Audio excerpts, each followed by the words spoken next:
Salam Bapak Ibu Saudara yang terkasih di dalam nama Tuhan kita Yesus Kristus. Terima kasih sudah mendukung perkembangan channel ini dengan cara subscribe, komen, dan share. Baiklah Bapak Ibu Saudara yang terkasih di dalam nama Tuhan, pada kesempatan ini kita akan mendengarkan debat antara apologet Kristen Indonesia bersama dengan para polemikus Islam.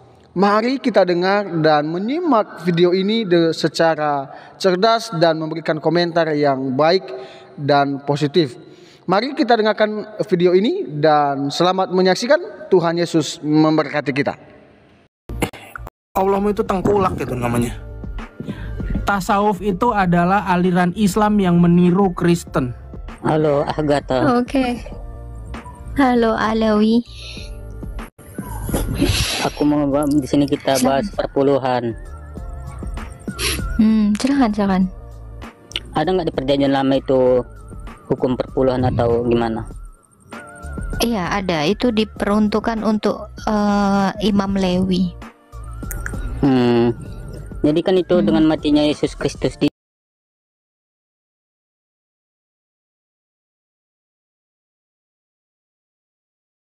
tiang salib, dia membatalkan hukum Taurat. Tapi ada juga di ayat lain di perjanjian lama, di ayat lain juga, lebih baik langit dan bumi itu lenyap daripada setitik hukum Taurat itu hilang. Tapi itu bertentangan. Tapi yang apa, bukan itu yang kutanyakan. Yang kutanyakan kenapa hukum Taurat yang perpuluhannya tidak diambil, yang lainnya dibuang. Puasa tak mau, sholat tak mau, bersunat tak mau, makan babi mau, itu semuanya.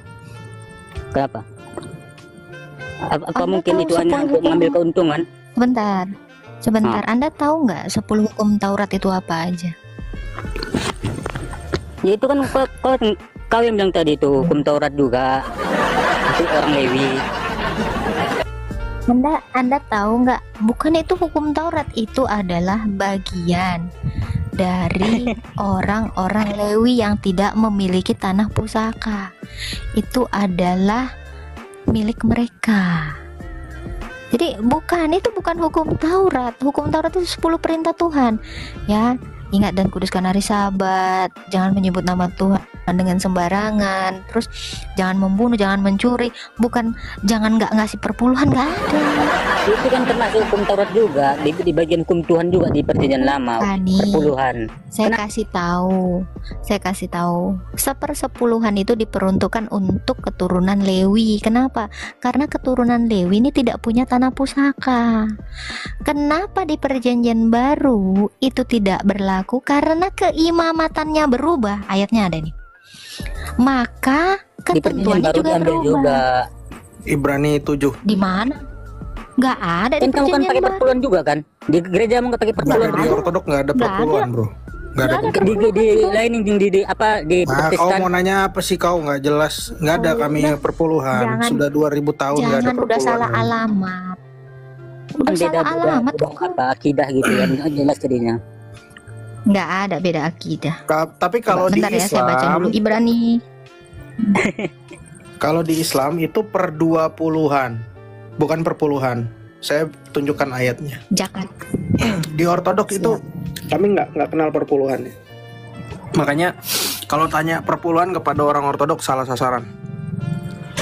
Kalau berarti bid'ah, Protestan bid'ah, itu makanya kami bilang ortodok itu apa, Katolik pakai Sabar dulu, ini kan mau dijelasin. Silakan Prof. Ini suara saya ada nggak Prof? Halo? Enggak. Itu ya Alwi tadi udah saya jelasin. Sampai turun ini Metatron ini sampai turun. Al-Anfal ayat 41. Al-Anfal ayat 41. Al-Anfal ayat 41.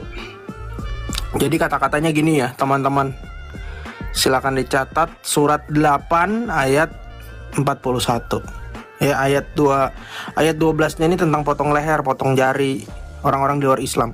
Tapi kalau ayat 41-nya, dan ketahuilah sesungguhnya segala yang kamu peroleh sebagai rampasan perang, maka 1/5 untuk Allah, Rasul, kerabat Rasul, anak yatim, orang miskin, dan Ibnu Sabil. Entah ini Ibnu Sabil ini siapa.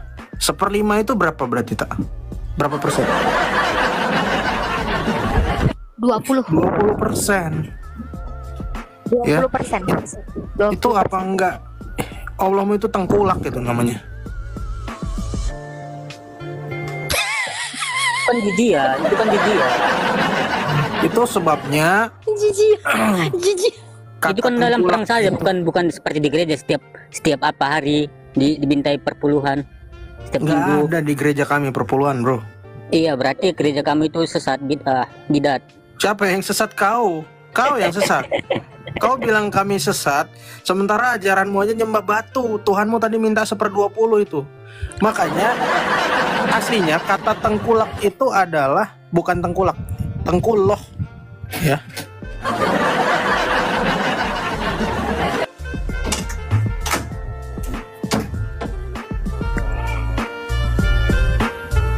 Apa? Ya itu sesembah. Minta 1/5 itu. Ngeri. Iya, itu untuk kami, bukan untuk Allah sebetulnya. Itu untuk di jalan yang Untuk kau berjuang di loh, jalan kau baca Allah. itu Al-Anfal 41. Kau baca itu untuk kau loh. Kau baca. Iya, itu untuk yang berjuang di jalan Allah. Gimana? Untuk kau loh itu kau baca kata-katanya. Jadi kalau kau mau mengkritik orang Kristen, kau lihat dulu Quranmu. Anfal ayat berapa Itu tadi? kan dalam perang, 41. enggak harus 41 harus diwajibkan dalam seminggu perpuluhan. Mana perpuluhanmu? Kok nggak boleh ke gereja? Mana ada perpuluhan tiap minggu? Nggak ada, bro. Kau tahu dari mana? Setiap 10 hari perpuluhan gitu lah. Dari mana 10 hari? Kau dapat dari mana perpuluhan itu 10% setiap gitu. minggu, setiap 10 hari? Dapat dari mana? Ketawa lagi kau. Kau pikirin itu nenek moyangmu yang diislamkan sama Imam Bonjol itu. Kau pikirin dulu itu. Prof, iya Prof. 1/5 untuk Allah. Betul. Nih gue bacain ya. Takutnya nggak percaya. Suaraku ada. Dan ketahuilah sesungguhnya segala yang kamu peroleh sebagai rampasan perang, maka 1/5 untuk Allah. 1/5 untuk Allah, 20% buat Allahmu sendiri yang rakus itu.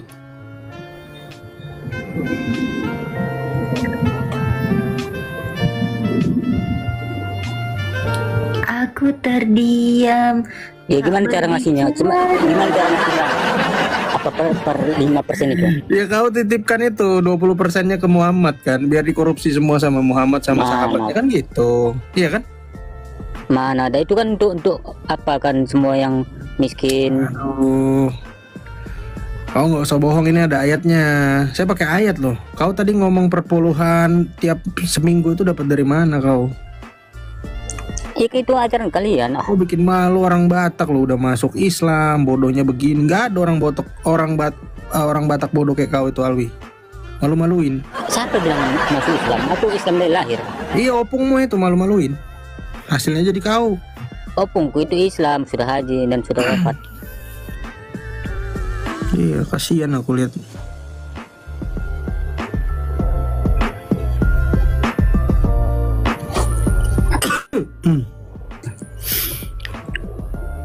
Nabinya dapat wahyunya, oh pergi lagi dia.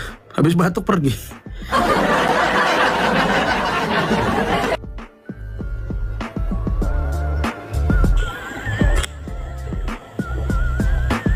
Ngeri juga ya Prof ya. Gila, 20%. 20% gila itu tak. Ya, Banyak banget. namanya perbankan, leasing itu nggak mungkin bisa sampai sebegitu. Ya, nggak bisa. Itu bedanya leasing, finance sama tengkulak. Itu tengkulak itu udah kelasnya 20%. Suku bunga itu paling mainnya berapa sih? Mulai dari 3%, 4%. 3%. Iya. Maksimal 10%. Iya. Itu pun 10%-nya apa? Itu pun efektif. Efektif sama flat itu biasa berbanding terbalik. Efektifnya 10, flatnya 5%. Nah ini Allah ini 20% betul-betul minta persekot. Buat apa? Untuk belanjanya ya? Itu per tahun loh ya. Itu per tahun. Ini rampasan perang 20% buat Allah. Gila. Prof, bukannya ada ya yang Allah belanja itu, Prof? Oh iya, Allah di hadis. Oh iya bener ya. Berarti untuk belanja. Iya betul. Oh iya, bayar Shopee. Aduh. Ya Allah. Ada juga hiburan yang di bawah ini ya. 4 jam aku tadi nggak ada perlawanan. Salam Abdul Masih. Selamat hari Minggu, Bro. Kok dia langsung turun, Prof? Langsung turun dia. Nggak tahu. Habis aku batuk, dia batuk turun. Covid. Kena Covid dia.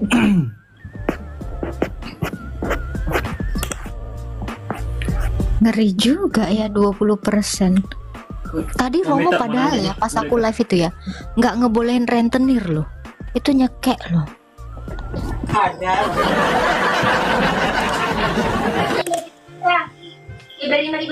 Halo, Mr. Bondol. Halo, selamat malam Kak Agatha, Shalom. Shalom. Oh ini Prof. Kak, Ya nih, Bukhari 6862 tadi. Ini kita kata.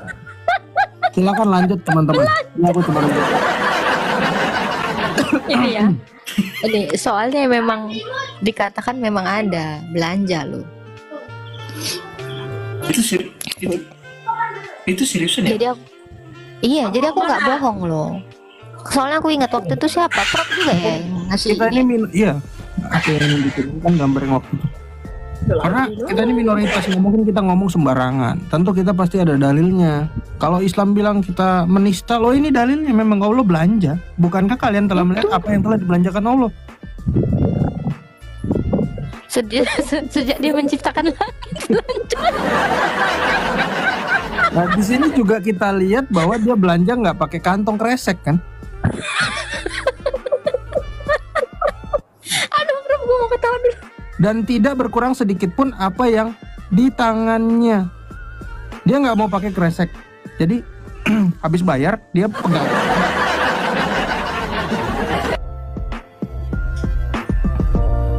Prof, kalau ketawa itu menista nggak sih, Prof? Aku mau ketawa. Aduh. Aduh, gimana ini? Halo, Januarius. Abdul mau nanya apa, Dul? Silakan, Dul. Aku mau nanya 2 hal. Silakan. Yang pertama itu kaum Khawarij itu sebenarnya apa dan gimana sejarah terbentuknya. Yang kedua itu ini kan aku kadang lihat Kecil kali, Bro, suaranya. Kecil. Halo, Iya. tes sudah besar ya? Udah. Aku dengar pertanyaannya tadi. Kaum Khawarij. Ya. Kemudian yang kedua itu kan aku kan kadang lihat komal-komal Kristen kan. Akhir-akhir ini sering bahas konsep Nur Muhammad dari teman-teman sebelah. Itu sebenarnya diyakini ya untuk semua saudara-saudara sebelah atau hanya sebagian kalangan saja atau masih ikhtilaf atau gimana sih? Itu aku nggak ngerti sih. Aku coba tanya teman-teman juga. Kadang juga ada yang tidak tahu sama sekali. Jadi itu. Kalau menurut Prof bagaimana? Ini aku jawab karena aku penggemar sejarah Islam ya. Islam addicted. Tapi aku nggak mau masuk Islam. Kaum Khawarij itu bahasa Arab artinya keluar. Nah, jadi kenapa mereka disebut keluar? Karena antara golongan Islam, awalnya Islam itu hanya ada satu golongan pengikut Muhammad, artinya sahabatnya Muhammad doang. Setelah Muhammad mati, terpecah golongannya ini. Ada golongan yang dari sahabat, ada golongan yang dari keluarganya Muhammad. Dari sahabat ini namanya Sunni, ini yang banyak di Indonesia. Yang kita lihat di Indonesia ini Sunni semua. Ya. Kalau yang ada di luar negeri itu yang dari keturunannya Muhammad itu Syiah. Mereka banyaknya tinggal di Iran, di Yaman, orang-orang Houthi, sebagian daerah Irak gitu kan. Nah, Kenapa mereka kepecah? Karena waktu itu ada kejadian pembunuhan Ali bin Abu Thalib. Ali bin Abu Thalib ini sepupu Muhammad dan dia juga menantunya Muhammad dan menikah dengan anak kesayangannya Muhammad. Karena Muhammad menurut Syiah itu diracun oleh istrinya sendiri yang namanya Aisyah dan Hafsah. Aisyah dan Hafsah ini anaknya Abu Bakar dan Umar, ya, Hafsah binti Umar. Maka pada waktu itu terjadi ketegangan, kekhalifahan ini siapa yang akan menggantikan Utsman bin Affan. Waktu itu Utsman bin Affan lagi di rumahnya, lagi sholat, tangannya dipotong. Dan pelakunya itu nggak tahu sampai sekarang. Dan sebagian ulama itu menuduh yang melakukan itu sebetulnya adalah anaknya Abu Bakar, namanya Muhammad bin Abu Bakar. Anaknya Abu Bakar dengan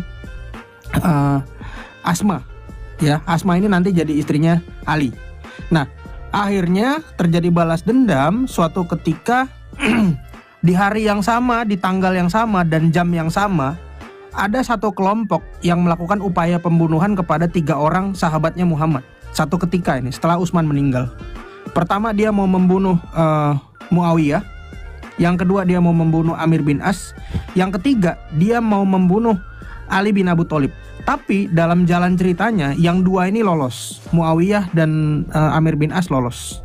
Yang mati itu namanya si Ali bin Abu Thalib. Ali bin Abu Thalib ceritanya mau sholat subuh ditikam pakai pisau beracun, pedang beracun, dan akhirnya dia mati. Nah, yang dituduh membunuh itu adalah orang namanya Abdurrahman ibnu Muljam.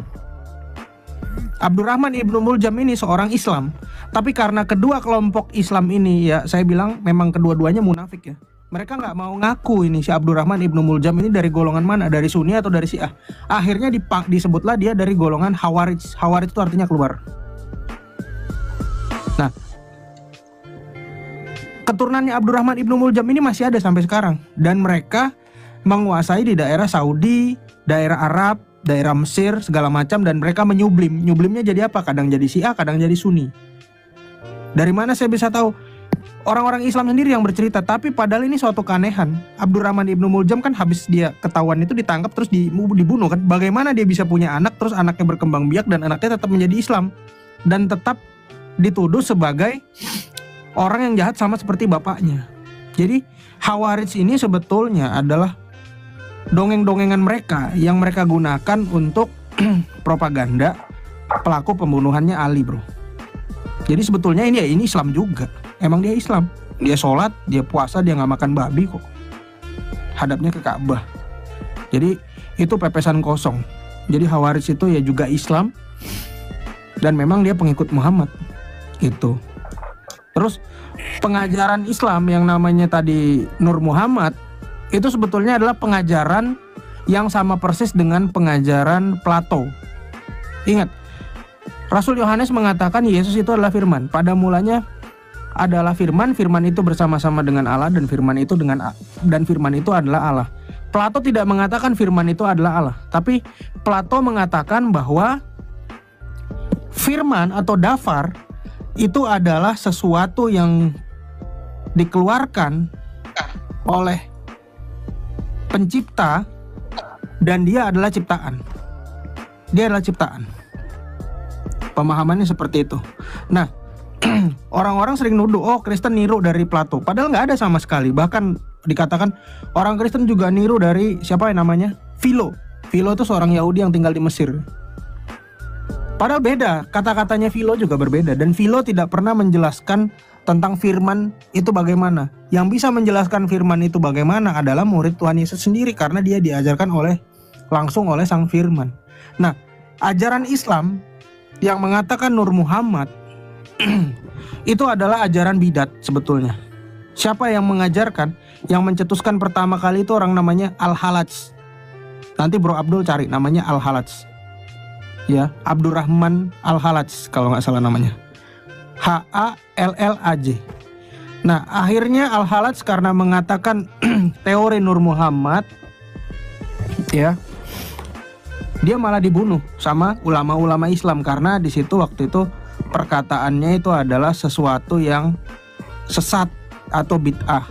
Nah, tapi pemahaman ini juga banyak berkembang juga meskipun dikatakan sesat, yang mencetuskan juga terbunuh. Kenapa Al-Halaj bisa mencetuskan ajaran itu? Dia menjelaskan dengan bukunya yang judulnya Ana Al-Haq, akulah kebenaran. Dia bilang itu. Jadi dia mengatakan Muhammad itu adalah nurnya. Muhammad itu berasal dari Nur Muhammad. Jadi sebelum Muhammad diciptakan, Allah itu pertama kali itu menciptakan yang namanya Nur Muhammad itu. Jadi konsepnya mirip sama seperti Yohanes 1 ayat 1, cuma bedanya Yesus itu tidak diciptakan, tapi Muhammad itu diciptakan menurut Islam. Nah, akhirnya si Al-Halaj ini juga setelah dibunuh, orang-orang Islam banyak punya pemahaman yang sama dengan dia. Dimit dulu, bro.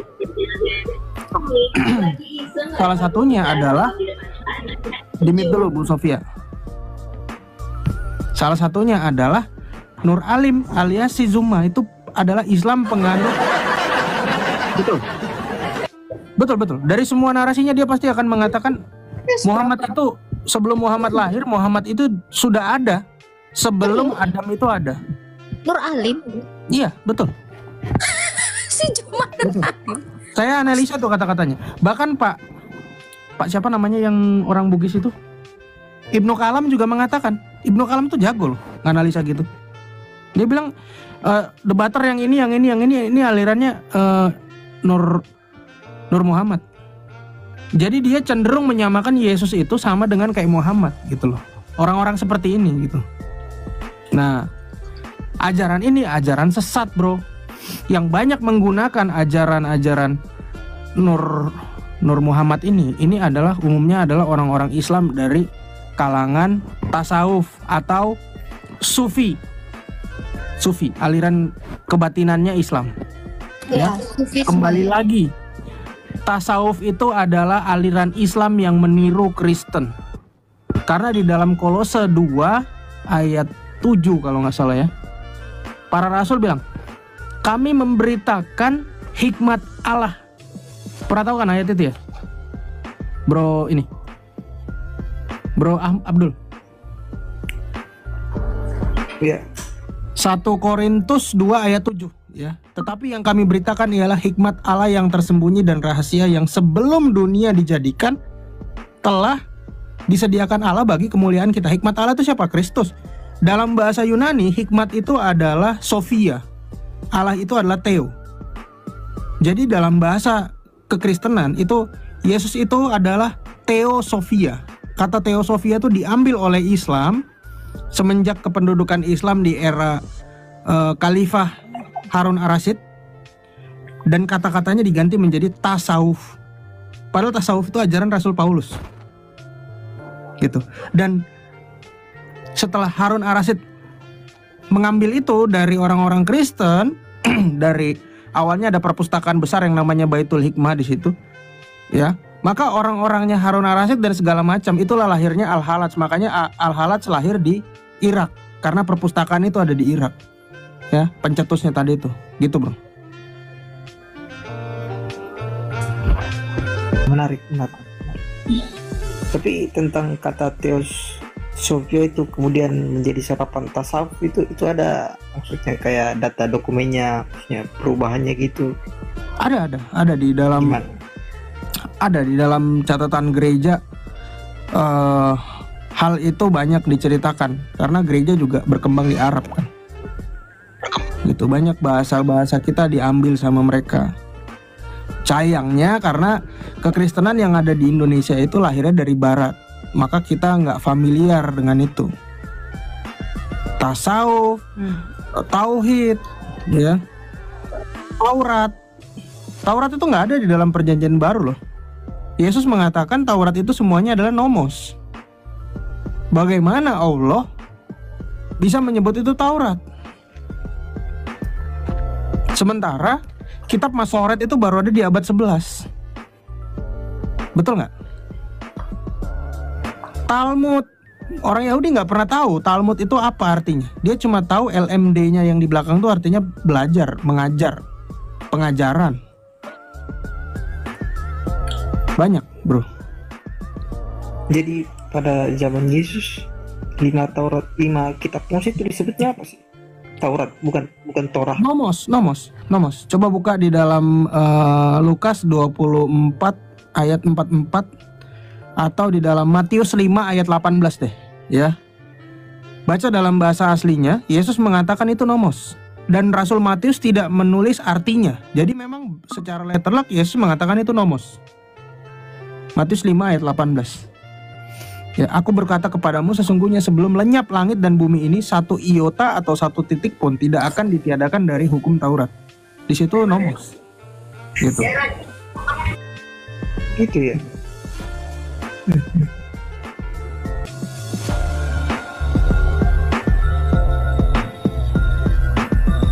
Oke, makasih Bang. Yang terakhir ini aku mau tanya.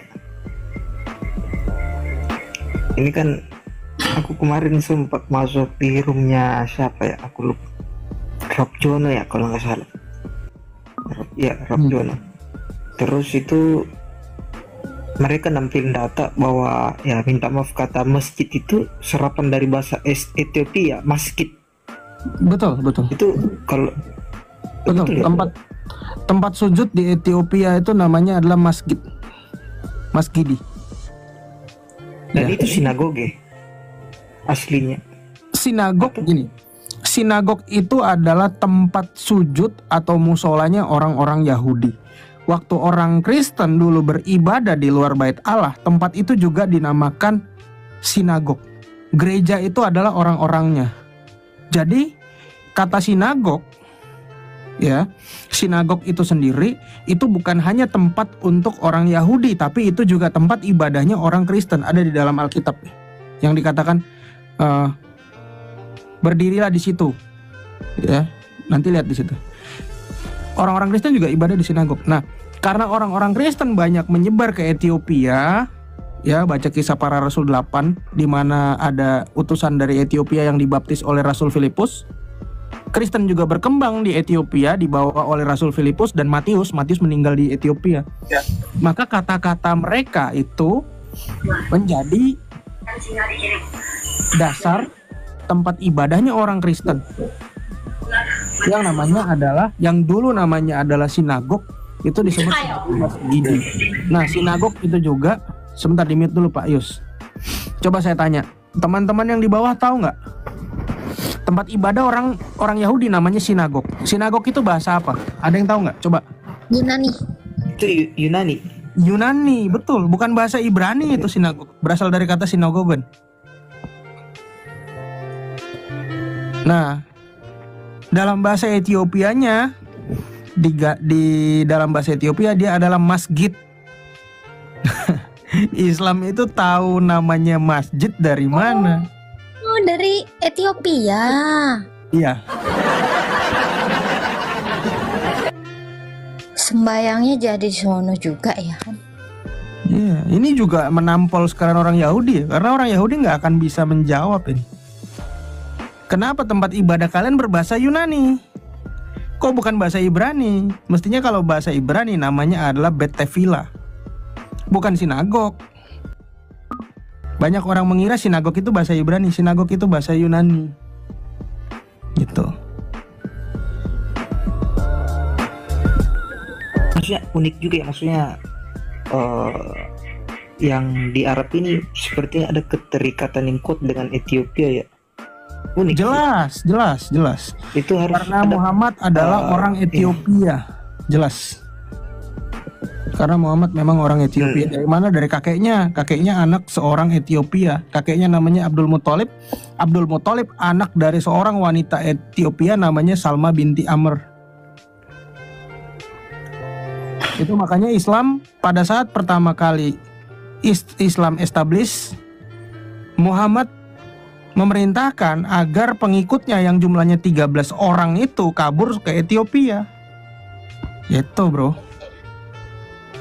Sampai sekarang kuburan Muhammad yang jaga adalah orang Ethiopia, bukan orang Arab. Kuburannya di Masjid Nabawiyah sana. Prof, ini benar nggak sih? Zuma emang meninggal? Hah? Nggak tahu. Ada yang typing di bawah. Terus Terus tadi juga si itu juga dibilang innalillahi gitu, seriusan? Main-main kayaknya itu. Nggak Yang bener main-main dong. kayak. Ini tuh. Nggak boleh gitu ya, kawan-kawan. Ini yang di bawahnya Nggak boleh bener gitu. nggak sih? Si John Lubis nih. Nggak boleh. Kabarkan Nur Alim alias Joma sudah meninggal dunia baru-baru ini. Serius? Yang bener dong. Jangan gitu ah. Nggak boleh gitu. Anak Tuhan jangan inilah. Nggak boleh gitu. Nggak boleh. Ya, Bang Meta, terima kasih. Kak Agatha, terima kasih Bang. Oh, itu ya, masukin itu. Iya. Ini Bob, Mas gitu. Bad Macbeth. Iya. Bad Macbeth. Iya sih. Jadinya jatuhnya kayak phonetic correspondent ya. Iya betul. Iya, Ya itu. Itulah ya, pencuri ya, ketahuan juga nanti ujung-ujungnya. Ini guru gembul udah Galatia 5 ayat 16 sampai yang ke-26 mengatakan bahwa hidup menurut daging atau roh. Maksudku ialah hiduplah oleh roh, maka kamu tidak akan menuruti keinginan daging. Sebab keinginan daging berlawanan dengan keinginan roh, dan keinginan roh berlawanan dengan keinginan daging. Karena keduanya bertentangan, sehingga kamu setiap kali tidak melakukan apa yang kamu kehendaki. Akan tetapi jikalau kamu memberi dirimu dipimpin oleh roh, maka kamu tidak hidup di bawah hukum Taurat. Perbuatan daging telah nyata, yaitu percabulan, kecemaran, hawa nafsu, penyembahan berhala, sihir, perseteruan, perselisihan, iri hati, amarah, kepentingan diri sendiri, pecinderaan oleh roh pencemah, kedengkian, kemabukan, pesta pora, dan sebagainya. Terhadap semuanya itu kuperingatkan kamu, seperti yang telah kubuat dahulu, bahwa barang siapa melakukan hal-hal yang demikian, ia tidak akan mendapat bagian dalam kerajaan sorga. Tetapi buat roh ialah kasih, sukacita, damai sejahtera, kesabaran, kemurahan, kebaikan, kesetiaan, kelemah lembutan, penguasaan diri. Tidak ada hukum yang menentang hal itu. Barang siapa menjadi milik Kristus Yesus, ia telah menyalibkan daging dengan segala hawa nafsu dan keinginannya. Jikalau kita hidup oleh roh, baiklah hidup kita juga dipimpin oleh roh. Dan janganlah kita gila hormat, jangan kita saling menentang dan saling mendengki. Ya, dalam kebenaran firman Tuhan ini Bapak Ibu Saudara mengajarkan kita bahwa kita harus menjauhkan diri seperti yang disampaikan tadi, bahwa dalam percabulan, pencemaran, iri hati, fitnah, ya mari kita menjauhkan diri kita dalam hal itu, karena tidak berkenan kepada Tuhan. Nah, dari debat yang sudah kita saksikan dan sudah kita dengarkan bersama, banyak orang yang menyampaikan sesuatu pernyataan mereka sesuai dengan pemahaman mereka tentang Yesus. Tetapi itu salah. Karena kenapa? Kembali lagi kita kepada Alkitab. Alkitab menyampaikan bahwa Yesus Kristus adalah Tuhan. Dia adalah jalan, kebenaran, dan hidup. Tidak ada jalan melalui Bapa kalau tidak melalui Dia, yaitu Yesus. Maka dari itu percaya kepada Yesus, maka hidup akan selamat. Dan kalau tidak percaya Yesus, engkau akan binasa. Maka dari itu bertobat dan percayalah kepada Yesus. Itu saja yang mungkin bisa saya sampaikan. Sampai jumpa.